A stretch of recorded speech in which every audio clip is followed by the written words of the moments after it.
Akong gihangyo tanan mga kaigsuonan sa pagbarong palihog sa ulaylangan manindog ta. Let us all rise and open your Bibles with me in the book of Matthew chapter 7. Matthew chapter 7 and we shall read verse 7 to 11. Verse 7 to 11. If you're there, please say a loud amen. Amen. The Bible says, follow me with your eyes. Ask, and it shall be given you. Seek, and ye shall find. Knock, and it shall be opened unto you. For everyone that asketh, receiveth, and he that seeketh, findeth, and to him that knocketh, it shall be opened. Or what man is there of you whom, if his son ask bread, will he give him a stone? Or if he ask a fish, will he give him a serpent? If ye then, being evil, know how to give good gifts unto your children, how much more shall your Father which is in heaven give good things to them that ask them. Let's pray. Father in heaven, salamat Ginoong Diyos sa imong gihatag na panalangin ug kadaugan kanamo. Give us wisdom, Lord, especially kung alagad nga magwali karon nga masaysay paunta ni imong pulong in a very special way, Ginoong Diyos, nga makadasig sa imong mga katawhan, that we will be built up, matarong ang mga kinabuhi, Lord, as believers. Ikaw na ang magligon kanamo, Amahan. Pasayloa kami sa among mga kasaypanan, Amahan. Huwag kami magbuhat kung wala ikaw. Thank you for the way you will bless. In Jesus' precious name, ipakayo na mo ang tanan. Amen and amen. Palihog, manglingkod ang tanan. Okay? I would like to entitle the message karon nga takna sa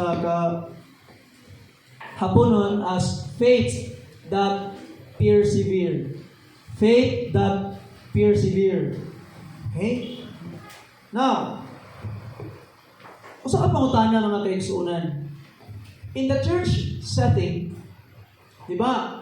Ang mga tao sa simbahan na ay una na ba, na ay ulahin niabot, na apoy gitawag nga dugay na kaayo sa pagpangalagad sa Ginoo, doon na po'y gitawag nga 5 years na ay mga baguhan pa lang, months pa lang, sa ato ang pinakadugay diri, so at most 6 years ang pinakadugay sa atong simbahan because mag 5 years anniversary man ta karong September and 1 year nga 1 year nga mission. So, mag 6 years ka na diri sa atong simbahan.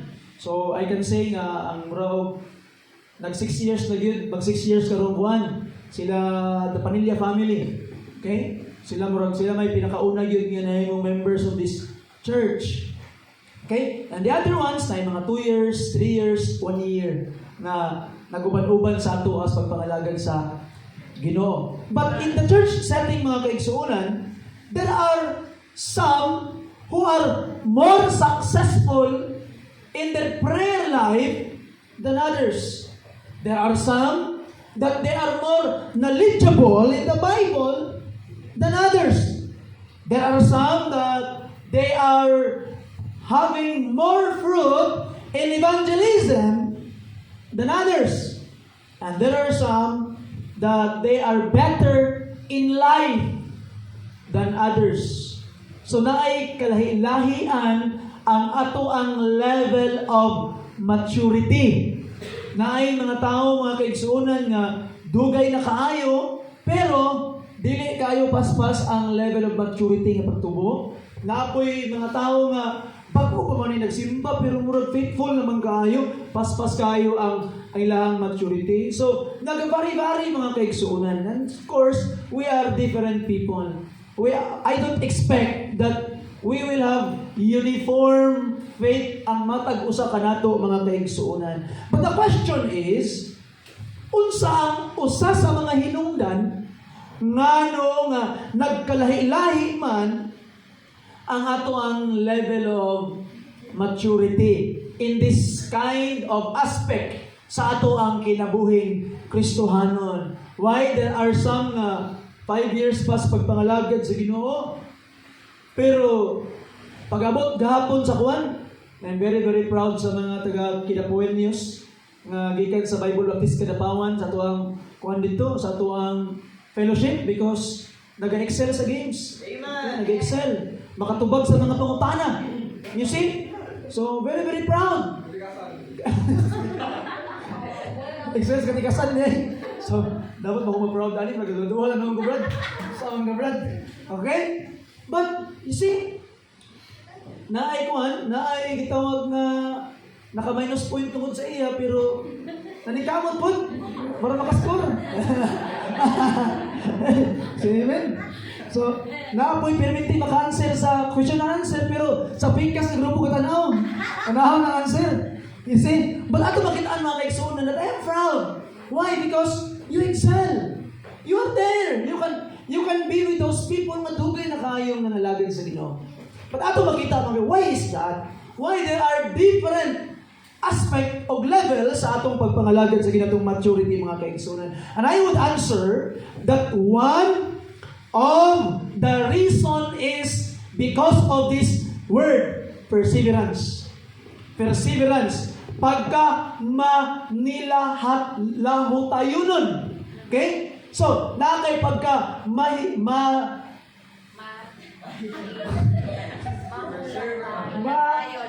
perseverance. Nakay perseverance. See, ang Christian mo nagiging.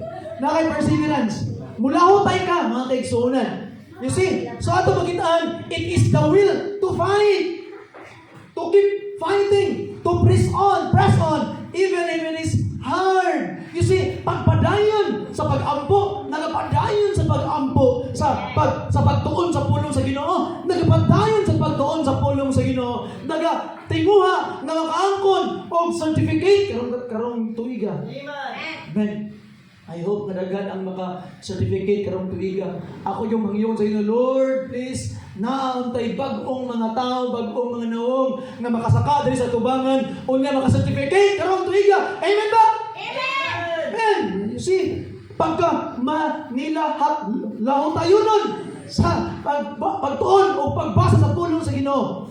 You see, and ato makita in evangelism, pagka malahutayunon sa pagsangya sa pulong sa Ginoo, hangtod nga na bunga mga kaigsuonan, paglahutay sa kinabuhi. Ang kinabuhi, daghang mga pagsulay. Ang kinabuhi, daghang mga kasakit nga imong maagian. Ang kinabuhi, daghang mga kabugaton nga angay nimong pasanon. Apan mulahutay ka mga kaigsuonan because God will give you perseverance. And that is one of the reason why nagkalailahi atong level of maturity kay naay uban. Pag dito bagong Ginoo, mga magyapon, di ba mo tubag ang Ginoo? Pag sa knowledge sa Bible, kapuyan na base sa pulong sa Ginoo, kapuyan. Sa evangelism, mura og di lang ka makalahutay kay isa. Amen. You see? I'm happy si Brother James nagsaad sa ako next daw. Makuha na gid siya. Amen ba, Brother James? Ha? So, next daw mo, kuha na gid siya. Mo share na gid sa pulong sa Ginoo. Kung niya ma-challenge ako diya mama sa si yung mama na po na. Share na po na sa pulong sa Ginoo. Amen? Until atong makita sila ni Ma'am Jeanette, na musangyaw na gid po sa pulong sa Ginoo. You know, atong niagi, I am planning to emulate someone. Na-bless kayo ko sa mga bata sa Bible Baptist Church sa Perez. Nakita na ko sila sa Sabado. Mga bata nga nang hatag og trucks. Lingawa kay Niloy. Ni pagkahuman anak ko sa ganung trucks oy. Naapoy kuan. Pasta ka nang nagahatag ya kung may trucks na ako basta hod. Gana gid niya. Sabi. Ana gid bata. Sana ay pastor man ni Dan. Sa mukha ni mukha. Cute kayo.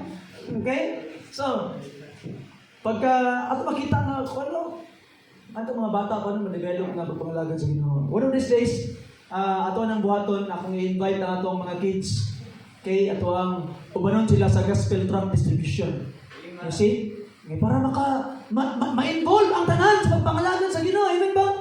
You see, we must be involved mga kaigsuonan para mas mutubo ta sa atong pagpangalagan sa Ginoo.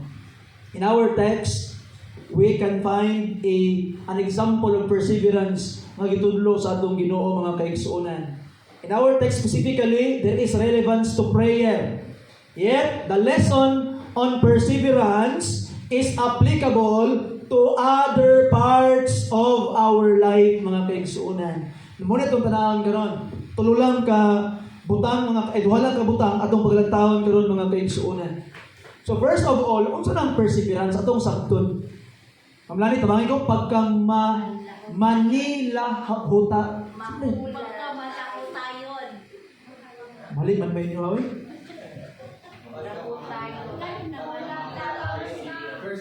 Pagka Manila hutayon, yanon. Something like that. Tama na. Kung saan ang perseverance? Kung saan ang perseverance? Pagka Manila hutayanon. Mas muna na siya. Sa mukha. Okay? Ha? Kato people. Manila hutayon. Yun. Manila hutayon. Okay? Mura o mag-away, ginabay-baptis, kinapawan, maraming nga word ba? Nagi, di ko tinangganay, ano yung niya ba?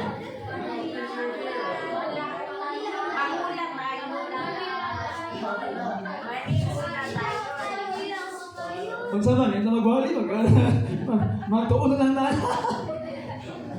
Okay, so, erase na. Wala na. Erase na. Perseverance. Okay, perseverance. Perseverance. Now, our text shows what it is. Di ba kita sa itong teksto kung unsa ning perseverance. Now, the tenses in the Greek, kung basahon nimo mga kaigsuunan, ang Matthew chapter 5, open your Bibles again please. Okay? The Bible says, Matthew chapter 7, rather, I'm sorry for that. Matthew chapter 7, mga kaigsuunan, ask, and it shall be given you. Seek, you shall find. Knock, and it shall be open unto you. Now the verb, these three verbs, kaning ask, seek, and knock, in the Greek mga kaigsuunan, some scholars calls it as a present continuous tense. Muna ilang pag-describe aning tense. It is a present tense, but it continues to go on until the future. In the present, it still continues. So, ang tawag sa mga scholars niini is present continuous tense. Now, what does it mean? Unsa nang present continuous tense? So, gitawag na literally kaning ask dire, kaning seek dire, kaning knock dire. Ang iyang literal na translation mga kaigsuunan, keep on asking and it shall be given you. Keep on seeking and you shall find. Keep on knocking and it shall be open unto you. Padayon, paglahutay sa pagpanugtok, paglahutay sa pagpangayo, paglahutay sa pagpangita, o ikaw makaangko na ining mga butanga. So meaning, persevere. Lahutay mga kaigsuunan. Padayon. You see, so mauna ang ikinahanglan sa mga Kristohanon karon pagka mapinadayunon. Okay? Mupadayon kita mga kaigsuunan sa atong gitawag nga pagpangalag, pagpangita, pagpanuktok, pagpangayo mga kaigsuunan. Kay og mohonong na kag pangayo, pasabot wala ka kalahutay. Pag mohonong na ka og pangita, di gyud ka makakita. Pag mahunong na panuktok, di gyud mabrihan mga kaigsuunan. So dapat ikang mulahutay. So ang gusto sa Ginoo, sometimes dili niya ihatag diretso ang imong ipangayo kay gusto niya nga ma-develop ang virtue nga pagka mapinadayunon sa imong kinabuhi. Amen. You see, padayon lang igsoon. Ayaw guno. You see? So, ato makitaan na yung mga implications and intensive nag-intensify. Di ba? Na stages tanawa sa asking, it means you are inquiring. Pangutahan na ka. Asa man ako ni maangkon? Asa man ako ni makita? Padayon kang mangutana, padayon kang magtuon, imo na makaplagan madugayan. And sa diha nga imo na nakaplagan mga kaigsuunan, or nabawa na nimo kung unsa or asa, you will seek. Pangitaon na nimo. And padayon ka mangita. padayon imong pangitaon. Ug imo na nakaplagan mga kaigsuonan, manuktok na ka kay para imo nang maangkon. So na progression. So dapat dai progression tong growth. Dili growth nga paubos, apan growth nga pagpadayon, pagpataas mga kaigsuonan. And remember this, kani nga virtue ang perseverance, faith that persevere, pagtuo nga nagapadayon, ato makita mga kaigsuonan nga dapat i-apply ni sa atong mga kinabuhi. Number 1 sa atong prayer life. Sa atong teksto, mamanang ginistorya sa atong prayer life. You see? Na ang giingon sa pulong sa Ginoo, kung manukto ka, makadawat ka. Kung mangita ka, makakaplag ka. Kung manukto ka, maabrihan ka. Kung mangita ka, kung mangutana ka o mangayo ka, tagaan ka. So ato makita mga kaigsuonan. I-apply na to ni sa ato ang mga kinabuhi. Dili lang ni sa pulong lang sa Ginoo nga ay mo ning gwapo kay na prinsipyo no. Walay ayo ang pulong sa Ginoo sa imong kinabuhi kung dili mo i-apply. I-apply yun. Now, first of all, in our prayers. Na example sa persistence o sa perseverance ang Bible in the book of Luke. Nadumduman ninyo mga kaigsunan sa Luke chapter 11 verses 5 to 8. Okay? Katubitang importunate friend. Nasa'y amigo nga gikan sa layo kay nga lugar o niya tumang gabi nakaabot sa ilaha. Unya gusto niya pakanon ang iyang amigo. Amen. Niya pagkauman kay wala man sa ikaalagad. Kabalo ka kung sa iyang gibuhat. Niya ito sa siyang silingan, niya pong amigo. Ayo, Brad. Tagay kong tinapay, Brad B. Kaya ako'y bisita. Bago lang yung abot. Wako'y ikaalagad. Di na pwede, Brad. Kaya nagtulog na sa akong mga anak. Unya ang mga Hudiyo kaniya ito mga kaigsuunan. Gagmay na sila mga balay. At that time. Unya, kanang ilahang sala, manabilang kananan, manapod ang ilahang gitawag na tuluganan. Unya, kanang mga Hudiyo, kasagaraan sa ilagan ng mga anak. Ang kakahitabo mga kaigsuunan, diri si Papa, tunga ang mga anak, sa pikas tumoy si Mama. Muna ilang pagtulog. Mauna, na valid kayo itong rason sa maong tao, natulog namin sa mga anak, isog na kayo na. Kaya naman, pag bubangon siya, more likely iyag yung ma-disturbo ang iyang mga anak. Niya katong isa kay di manggid mong pabilin. Noktok manggid, ingon pa sa Biblia, nawawa sa ulaw. You see? Atong basahon mga kaigsuunan. In Luke chapter 11, open your Bibles there. Tanawon ang giingon sa pulong sa Ginoo mga kaigsuunan. Okay? Now, iwan pa ang pulong sa Ginoo. There is verse 8. And I say unto you, though he will not rise and give him, because he is his friend, yet because of his importunity. Kung saan yung importunity, it means shamelessness. Way ulaw. Di yun maulaw. He will rise and give him as many as he needed. And I say unto you, ask and it shall be given you, seek and it shall be, ye shall find, knock and it shall be opened unto you. So ato makita mga kaigsuunan, tungod sa iyang shamelessness, opportunity niya. Iyag yung nibangon lang ang iyang amigo kung nihatag. You see? So ato makita mga kaigsuunan that inana day ang gusto sa Ginoo sa ato. When we ask God something, ayaw papahulaya ang Ginoo. Ginoo, asa naman Lord? Ginoo, ngano man Ginoo nga wala pa Ginoo. Lord, tabangi ko Ginoo nga ako na ning maangkon. Duha lang na ang may tabo mga kaigsuunan. Kaya nga ito magong prayer, we do not change the mind of God. Amen. Because God's mind is fixed. And ang ma-change mga kaigsuunan sa atong kaugalingon. As we ask and pray to God, God will inline our will to His will. Hangtod nga atong ma-realize kung unsa di ay ang atong pinakagikinahanglan, nga atong pinaka-angayan pangayoon sa Ginoo. And when the time that our will be changed, then we will ask in the will of God, and that's the time that we will receive it. You see? Pero ayaw papahulaya ang Ginoo pangayo mga kaigsuunan. Another example is the widow in Luke chapter 18. Unsa may nahitabo sa widow mga kaigsuunan. Katong maong widow, sa Luke chapter 18, di ba, ang hangyo niya sa verses 1 to 8 mga kaigsuunan, ang hangyo niya sa maong abogado, sa judge, nga, kung anong siya, kanang tabangan siya, avenge me, yung pa niya. In verse 2, saying, there was in a city and a judge which feared not God, neither regard man, why the Espiritu tao, why God looks Ginoo, and there was a widow in that city. Ang maong widow na nakaangkon siya kung nabitaw ang gitamay siya, something like that. And then, niyato siya sa judge, Sir, avenge me, sir, avenge me. Di ikaw, ako'y labot mo sila, makuha na ko sa imo. Makuha na tong judge.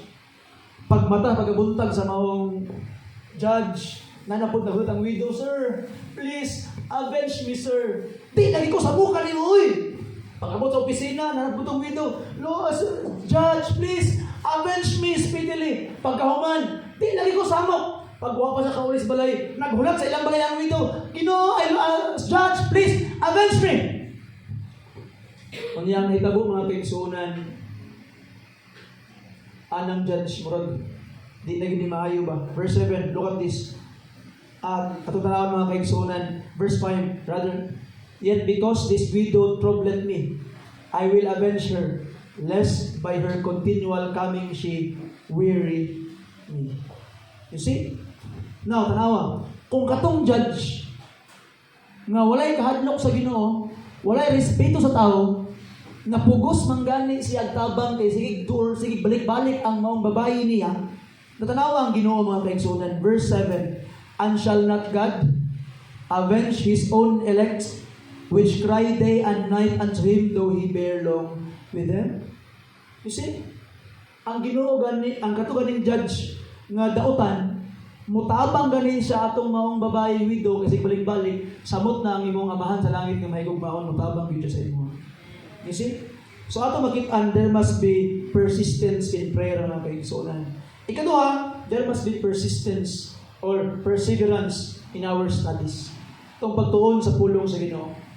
Manawon ni mga Bible, 2 Timothy chapter 2 verse 15. Abrihi ang Biblia mga kaigsuonan. 2 Timothy, open your Bibles there please. Okay? Chapter 2 verse 15. If you're there, say amen.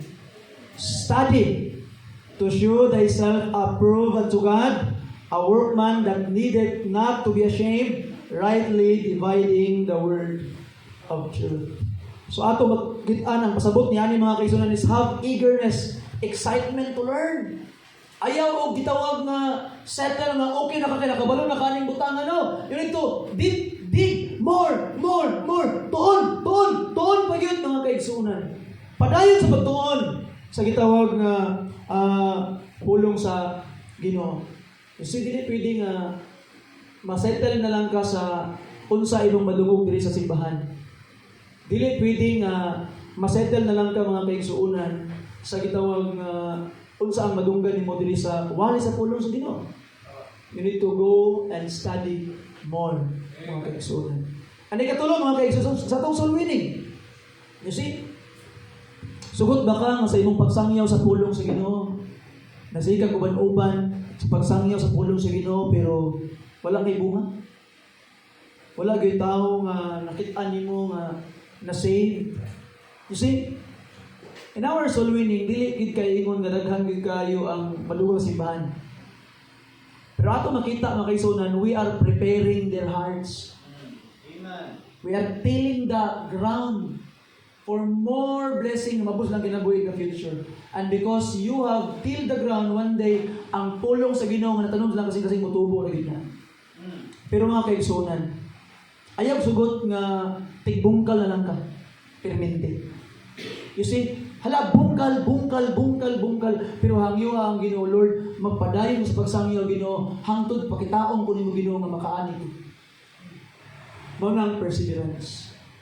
Di ka pinimingon nga, mura mangyapon ni magsangyo, magsalwining, paka, nagamay ra mangyapon kay musimba, muban simbahan.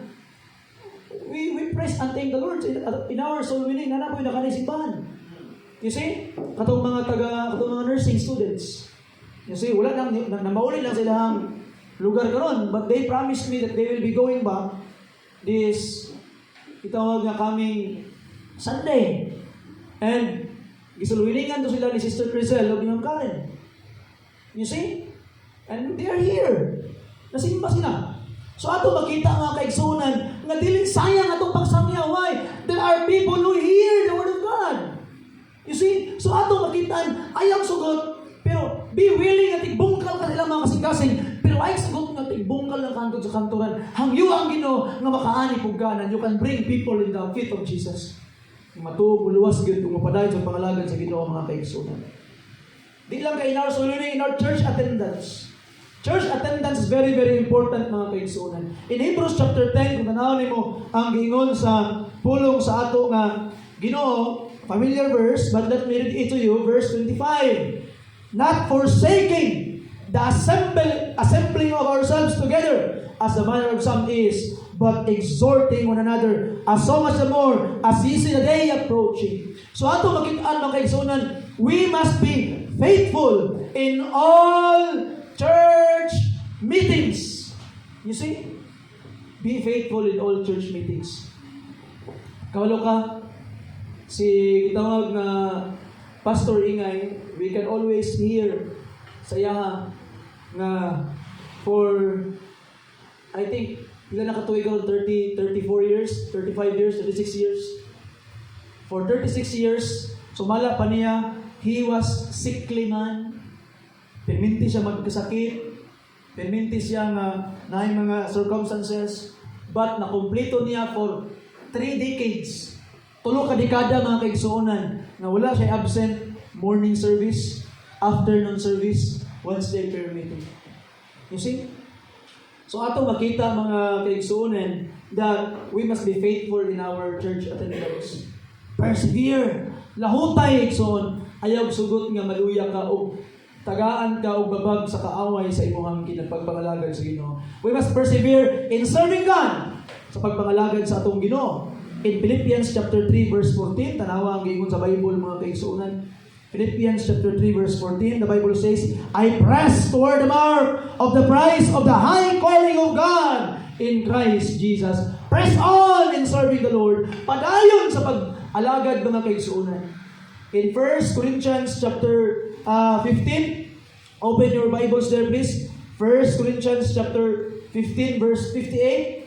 Unsa man ang giingon sa pulong sa ato nga Ginoo, therefore, my beloved brethren, be steadfast, unmovable, always abounding in the work of the Lord, for as much as ye know that your labor is not in vain in the Lord. Lahutay, padayon sa pagpangalagan sa Ginoo.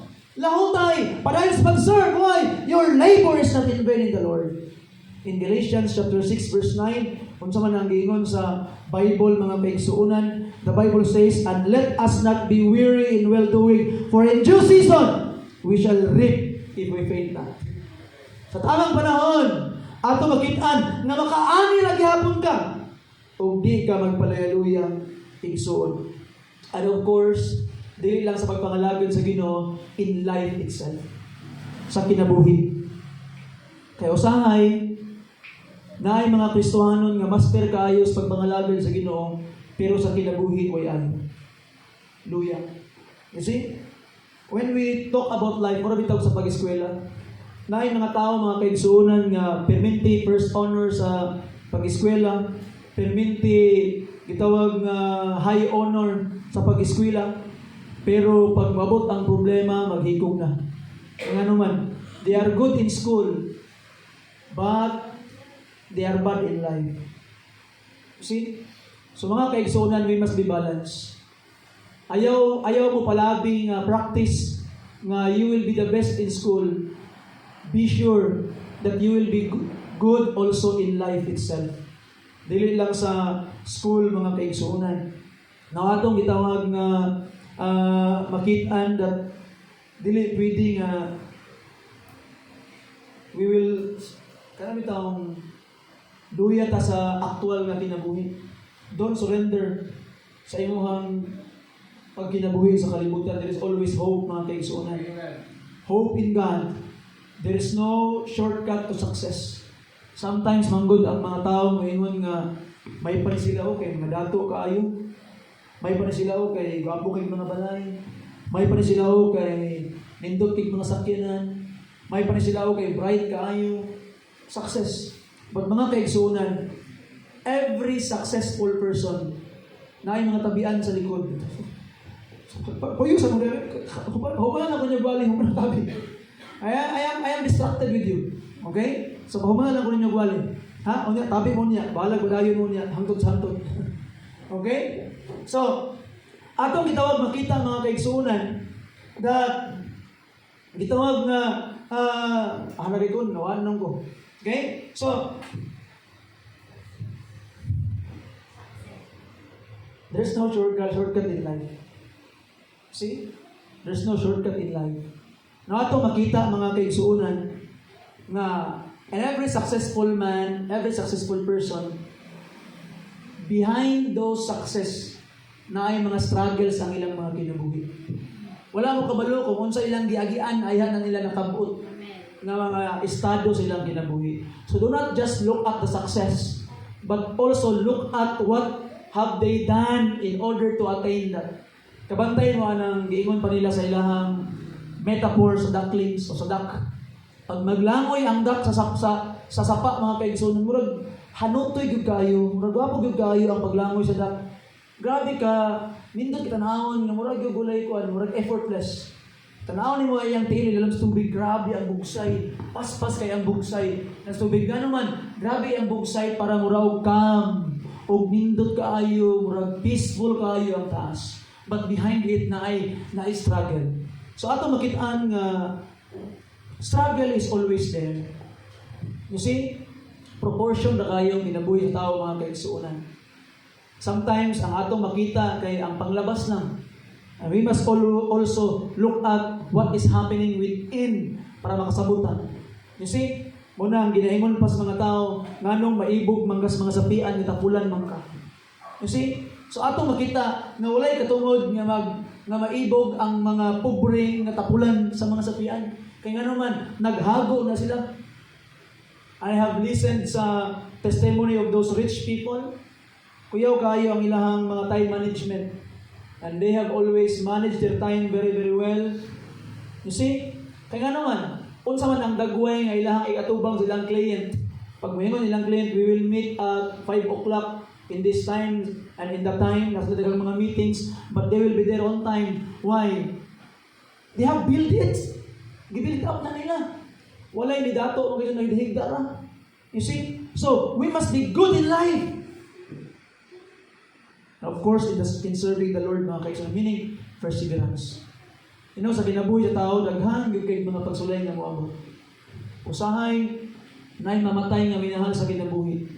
And sometimes, paminaw ni mo, di na ka mapadayog ginhawa because nawala sila. For me, kaniadto, when I was second year high school pa ko, sa every plan that I have dreamed of, apil akong grandmother, hindi ako makululog-lula. Idako ko sa kong lulog-lula. And one of the reason why kapaningkamot kong eskwela sa unang sa tagbuhi-bugoy, nagapadayon niya kong eskwela, piti na akong buguya, pero sukad-sukad, wala ako nag-cutting classes. You see? Nga naman, because I wanted to have some future. Nga naman, part of my plan is akong grandmother. Sa dihang namatay siya, nabungkag akong kinabuhi. Lamig na kay ihunong o ginawa. Nga naman, wala na pulos ang tanan mga kaigsuonan. But we need to learn to persevere. Life must continue. You see? Dili pwedeng na failure niabot karon and then you will sit down at the corner and cry and cry and cry. No, of course not. Bangon ang padayon sa kinabuhi igsuon. Na ang Ginoo nga mutabang kanimo kanunay. Yes, you have done your best and your best is not good enough. But mga kaigsuonan, it's real that our best is not good enough. That's why we have God to supply the lacking. Supply sa kulang itong best. Atong best, dili pa na, kulang na mga kaigsuonan. That's why we come to God para ang Ginoo may mulugang. Kung mo-add up sa kulang, and we will end up mga kaigsuonan nga mas daghang gibuhat ang Ginoo labaw sa ato. You know, tanawa si David. Si David, atong lamig, kay kaminawon ang story bitaw, itong story ni Pastor, nga ihalang pintik si Kuan, itong sling, pang! Ikong ulo, tumba patay ang higanti. But imagine mga kaigsunan, pila kaadlaw si David, nagsigig practice atong yang sling. Pila kaadlaw nagsigig practice. Buntag siguro, sige, samtang gabantay siya sa iyahang gitawag na flock, practice siguro siya, yung una-una, pag na'y moabot nga liyon, mag-practice ko daan para akong mabugaw daan, pila ka adlaw ma-practice, na I struggle behind. Ang ato lang nakita ang victory ni David, pero wala na ito na-realize ang iyang effort behind those things, mga kaigsunan. Kanawa ang Israel, pagsulong sa Israel dito sa gitawag nga land of Canaan, pildi nila ang mga kaaway. You see, wala silang military training. Ang atong nakita mga kaigsunan na ang pag-bless lang sa Ginoo sa ilaha, ang gitawag nga pagtabang lang sa ilaha. But that's good. But mga kaigsunan, remember this, that God will bless our efforts. Tanawang, for how many years they were slaves in Egypt? Atong ilang pagpasalog ng bukat dito, mo ito ilang training. And they have walked for how many years in the wilderness? Grabe na training. You see? So those people are trained people. Why? The circumstances sa ilang kinabuhi nag-prepare sa ilang sa pagtakbo sa mga pagsulay ng pag-aadtoon sa promised land. So mga kaigsunan, be good in life also. Persevere na hutay. Mga estudyante sa inyong pag-eskwela, persevere. Ang pinaka-way pulos big nga akong madunggan sa akong tibo kinabuhi. Kanang wala pa kakasugod niya, maingon na kangalin ako makaya. Ako din pulos mga kaigsunan. Pagka nakasugod, papanin mo gisulayan, maingon na kag di mo makaya, and you will end up in your life just there. You see? Because you haven't tried. Kabalo ka, kung talawan kay ka, one thing na dili mo masulayan, bawang failure. You will not fail. Why? You have not yet started. It's okay to fail. Failure is part of our life. We learn from it and we get stronger, mga kaigsunan. Learn and get stronger. And believe in God. Learn from God. Persevere. Padayon sa mong kinabuhi. You see? Now, number 2, mga kaigsunan. Tanahon, why we must persevere. Anong kinahanglan man ta mo lahon tayo? Sa atong pagpangalagad sa Ginoo, sa atong pagsimba, sa atong pagampo, sa atong pagtuon sa pulong sa Ginoo, sa atong kinabuhi, why nga kinahanglan ta magpadayon, mga kaigsunan? Anong kinahanglan man ta magpadayon? First of all, in Jesus there is always hope that God will answer. Kung imong tanahon na sa kalibutan, usahay ang imong effort wasted. Grabe ang imong pagpaningkamot, grabe ang imong gibuhat, pero walay naka-appreciate. Walay naka-tanaw bitaw nga ay ako ni siyang i-appreciate nga grabe din yang effort ni gibuhat. Usahay kalimtan sa mga katawhan, but not with God, mga kaigsunan. Sa verse 11 sa tong text, open kayo yung mga Bible usab, mga kaigsunan, verse 11. Matthew 7:11, the Bible says, if ye then being evil, kung ikaw nga dautan, know how to good gift unto your children, how much more shall your Father which is in heaven give good things to them that ask Him? So meaning, God will always answer. Nagitubag sa Ginoo. Kung sa kalibutan na yung effort, sometimes may mong wasted, may mong tiway, matingin na lang, mawater, sumalapas uban, pero ato nakita, may sunod, sa Ginoo, dili higit masayang na yung effort. You will be reaping one day. Kung tanong ka mo, anig ka. If you will faint not, mga kaigsunan, if you will not faint, so ayaw will pagpaluluya. You will reap if you faint not. Yung Galatians chapter 6. You see? Now, we know, tanaw mo in Hebrews chapter 11 verse 6, muna dapat itong tuuhan. Kay, muna nga mula hutay ta, because the Bible says in Hebrews 11 verse 6, but without faith, it is impossible to please Him, for he that cometh to God must believe that He is, and that He is a rewarder of them that diligently seek Him. He will reward you. I-reward ka niya igsoon. You see, He will give and provide kung unsa imong gikinahanglan nga gipangayo sa iyaha igsoon. Now, we know that victory is already ours. Daog naman hanggaan. Ayaw nagyug luya, ayaw nagyug hunong. Lahutayan na lang gid na kay ngano man daog na hanggaan. Mura bitaw ka og kuan, mura bitaw ka og eskwela. Nga mo na imong maestro sa imong ay nagundang. Padayon na yung eskwela, padayon lang na kay ngano man pasar na hanggaan, graduate na hanggaan. Para padayon lang ka, di ka mo padayon, di ka graduate. Pero og hunong ka, awag yun. You see? Lahutay lang. You see? And sometimes mga kaigsunan, and it's very, I really felt bad because I know someone, nagundang og eskwela, na wala nag-consult sa ako first. I really feel bad when I know diyan na nabawaan ako. Ano man, wala nag-consult sa ako daan. You see, and I have not yet talked, and I really felt bad. Pag ato makita mga kaigsunan, you need to continue. Continue para lahutay yun. Kaya makabot rin na mo yung ipangandoy, ipangayo sa Ginoo kung mulahutay ka ay lang naghunong mga kaigsunan. You see, in Romans chapter 8, tanawa ang gingon sa pulong sa Ginoo. Romans chapter 8,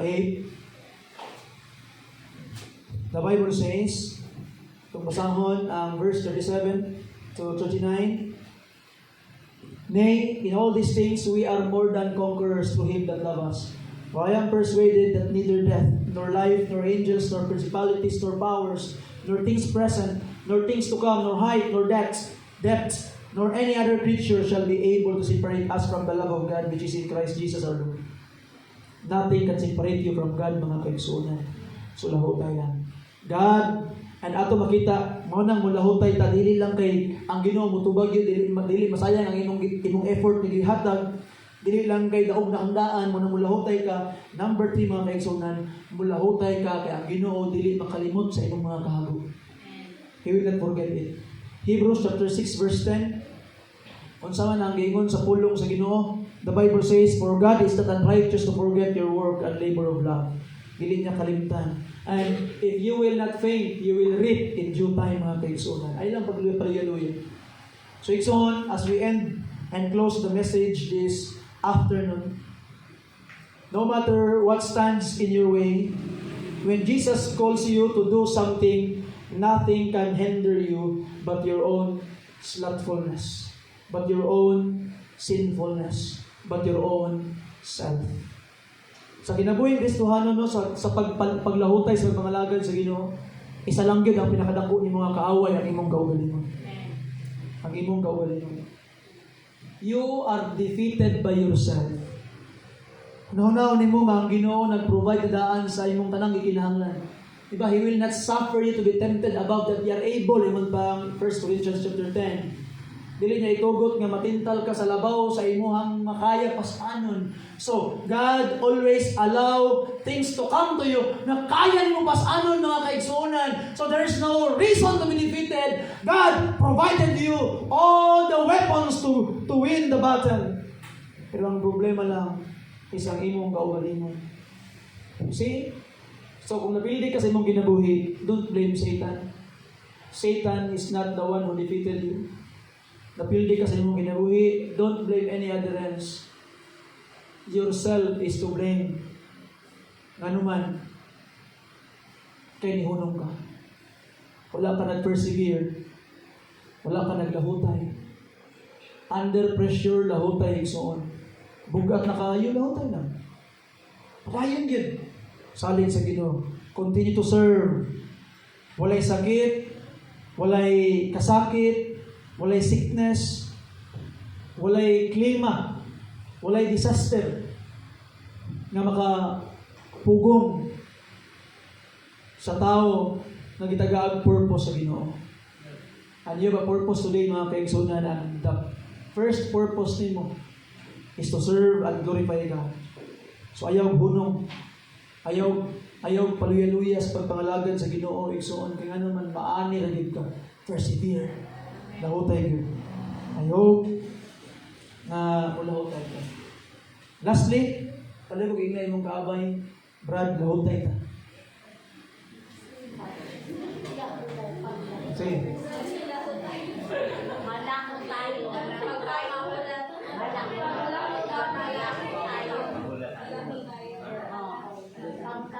Malahutayon. Manilahutayon mo ito sa mga agad mo. Ma'am, lahi ka na mong Bisaya agad. Ang Bisaya kay Kuan ba? Bitaw. So, pili naman mo tabig. Kuan na, okay na. Ingnan mo kaabay nga magmalahutayon ta. Okay. Lahutay kita ha. And I hope by the grace of God, mga kaigsunan, after 10 years,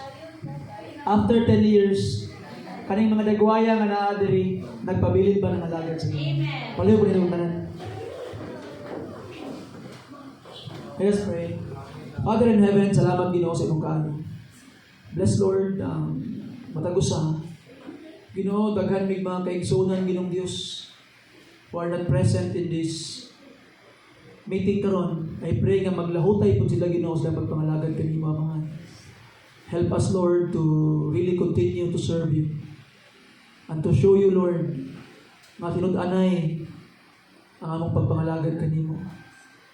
Lord, I cannot blame them because maulang po'y makaya silang pagtuo Ginoo. Pero Amahan, you can increase their faith. Help them to believe you more. And one day, Ginoong Diyos, ang matagusan nga niya karon Ginoo, makaangkon sa pagtuo nga malaho tayo. I pray that you would bless and empower us. Tagayin mi Ginoong Diyos o kalig-on para kami makapadayon Ginoong Diyos. Nami kapadayunan sa pagpangalagad kanimo. Mahimo mi Ginoong magmaligon sa kanunay. Kung dili na kami Ginoong Dios ang musandig sa uban, ang uban na ang musandig kanamo samtang kami nagasandig kang Kristo Jesus. Salamat sa imong kaayo Ginoo. Salamat sa imong bugmang yatag kanamo. Bless these people. In Jesus' name. Amen. I ask you to pray. Kung namoy nadumduman nga mga kaigsuonan, kung need perseverance, pray for them. And if you think that you need perseverance, pray for yourself. Suryaha ang Ginoo igsuon, importante kayo na imong maangkon.